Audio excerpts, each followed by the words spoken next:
नमस्कार दोस्तों, पुराण मंथन चैनल में आपका स्वागत है। जीवन संघर्षमय है, इससे घबराकर रुकना नहीं चाहिए। जीवन के संघर्ष से घबराने से नहीं, अपितु उसका सामना करने से सफलता मिलती है। भगवद गीता के अनुसार श्री कृष्ण अर्जुन से कहते हैं, योगस्थ कुरु कर्माणि संगं त्यक्त्वा धनंजय सिद्ध्य सिद्ध्यो समो भूत्वा समत्व योग उच्यते। अर्थात हे अर्जुन, सफलता और विफलता के प्रति आसक्ति छोड़कर अपने कर्तव्य के पालन में दृढ़ रहो। ऐसी समता को योग कहते हैं। जब हम समझ जाते हैं कि प्रयास हमारे हाथ में है, परिणाम नहीं, तब हम केवल अपना कर्तव्य निभाने की चिंता करते हैं। परिणाम ईश्वर की प्रसन्नता के लिए हैं और इसलिए हम उन्हें समर्पित करते हैं। अब यदि परिणाम हमारी अपेक्षाओं के अनुरूप नहीं होते हैं, तो हम उन्हें ईश्वर की इच्छा मानकर शांति से स्वीकार कर लेना चाहिए। इस प्रकार हम यश और अपयश, सफलता और असफलता, सुख और दुख को भगवान की इच्छा के रूप में स्वीकार करने में सक्षम हो जाते हैं। और जब हम दोनों को समान रूप से स्वीकार करना सीख जाते हैं, तो हम उस संभाव को विकसित करते हैं जिसके बारे में श्री कृष्ण बात करते हैं। यदि हम नाव में समुद्र में नौकायन कर रहे हैं, तो यह अपेक्षा करना स्वाभाविक है कि समुद्र की लहरें नाव को हिला देंगी। यदि हम हर बार नाव को लहरों से हिलाने पर परेशान हो जाते हैं, तो हमारे दुख अंतहीन होंगे। और अगर हम लहरों के उठने की उम्मीद नहीं करते हैं, तो हम यह उम्मीद करेंगे कि सागर अपने प्राकृतिक स्वभाव के अलावा कुछ और बन जाए। लहरें समुद्र की एक अविभाज्य प्रक्रिया है। इसी तरह जैसे ही हम जीवन के महासागर से गुजरते हैं, यह सभी प्रकार की लहरें उठाता है जो हमारे नियंत्रण से परे हैं। यदि हम नकारात्मक स्थितियों को खत्म करने के लिए संघर्ष करते रहेंगे, तो हम दुख से बच नहीं पाएंगे। लेकिन अगर हम अपने सर्वोत्तम प्रयासों का त्याग किए बिना हमारे रास्ते में आने वाली हर चीज को स्वीकार करना सीख सकते हैं, तो हमने भगवान की इच्छा के सामने आत्मसमर्पण कर दिया होगा, और यही सच्चा योग होगा। हर इंसान के जीवन में संघर्ष होता है, केवल उसके रूप अलग अलग होते हैं। हमें संघर्ष से घबराना नहीं चाहिए। एक व्यापारी था, वो जीवन में बहुत सफल था। अचानक किसी वजह से उसका व्यापार डूब गया। वह पूरी तरह निराश हो गया। कई कोशिशों के बाद भी उसे मनमुताबिक सफलता नहीं मिल रही थी। वह अपनी जिंदगी से तंग आ चुका था। एक दिन परेशान होकर वो जंगल में गया। जंगल में काफी देर अकेले बैठा रहा। तभी उसे वहां एक संत दिखाई दिए। संत ने व्यापारी को उदास भाव में देखा तो पूछा, क्या हुआ? व्यापारी बोला, मैं हार चुका हूँ। मुझे कोई एक वजह बताइए कि मैं क्यों न हताश हूँ। मेरा सब कुछ खत्म हो चुका है। मैं क्यों न व्यथित हूँ? यह सुनकर संत ने कहा कि धीरज रखो। फिर संत ने व्यापारी से कहा कि इस जंगल में यह घास और बांस को देख रहे हो। मैंने घास और इस बांस के बीज को एक साथ लगाया था। मैंने इन दोनों की ही बहुत अच्छे से देखभाल की।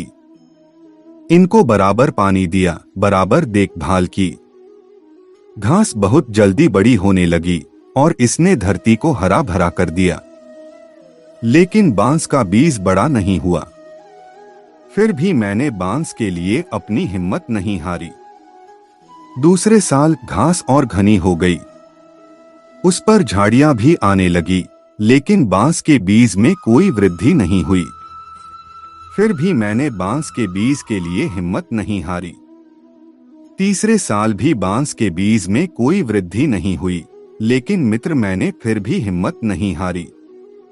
चौथे साल भी बांस के बीज में कोई वृद्धि नहीं हुई, लेकिन मैं फिर भी लगा रहा। 5 साल बाद उस बांस के बीज से एक छोटा सा पौधा अंकुरित हुआ। घास की तुलना में ये बहुत छोटा और कमजोर था, लेकिन केवल 6 महीने बाद ये छोटा सा पौधा 100 फीट लंबा हो गया। इस बांस की जड़ ने खुद को मजबूत करने के लिए 5 साल लगा दिए। इन 5 सालों में इसकी जड़ इतनी मजबूत हो गई कि 100 फीट से ज्यादा ऊंचे बांस को संभाल सके। जब भी तुम्हें जिंदगी में संघर्ष करना पड़े तो समझिए कि आपकी जड़ मजबूत हो रही है। आपका संघर्ष आपको मजबूत बना रहा है, जिससे कि आप आने वाले कल को सबसे बेहतरीन बना सको। किसी दूसरे से अपनी तुलना मत करो। घास और बांस दोनों के बड़े होने का समय अलग अलग है। दोनों के उद्देश्य अलग अलग हैं। तुम्हारा भी समय आएगा। तुम भी एक दिन बांस के पेड़ की तरह आसमान छूओगे। मैंने हिम्मत नहीं हारी, तुम भी मत हारो। अपनी जिंदगी में संघर्ष से मत घबराओ, यही संघर्ष हमारी सफलता की जड़ों को मजबूत करेगा। विश्वास रखिए, आज नहीं तो कल आपका भी दिन आएगा। चाणक्य ने भी कहा है, फिर से प्रयास करने से मत घबराना, क्योंकि इस बार शुरुआत शून्य से नहीं, अनुभव से होगी। आचार्य चाणक्य के इस कथन का अर्थ है कि मनुष्य को कभी भी प्रयास करते रहना नहीं छोड़ना चाहिए। हो सकता है कि आपके हाथ मायूसी लगे। ये मायूसी आपके हाथ एक बार नहीं बल्कि कई बार लग सकती है। ऐसे में ज्यादातर लोग घबराकर प्रयास करना छोड़ देते हैं। आचार्य चाणक्य का कहना है कि कभी भी कोशिश करना नहीं छोड़ना चाहिए।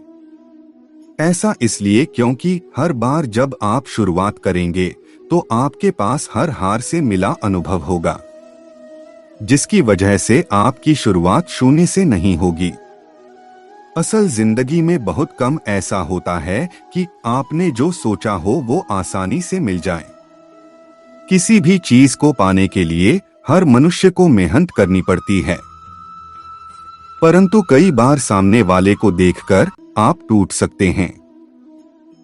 आपको ऐसा लग सकता है कि सामने वाले को बिना मेहनत के वो चीज कैसे हासिल हो गई, लेकिन जरूरी नहीं है कि आपके साथ भी ऐसा हो। कई लोग बार बार प्रयास करने से डरते हैं।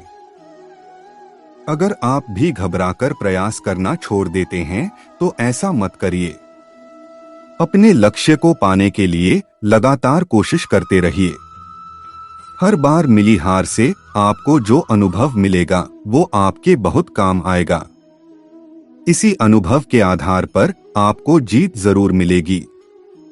दोस्तों, हमें आशा है कि आपको वीडियो पसंद आया होगा।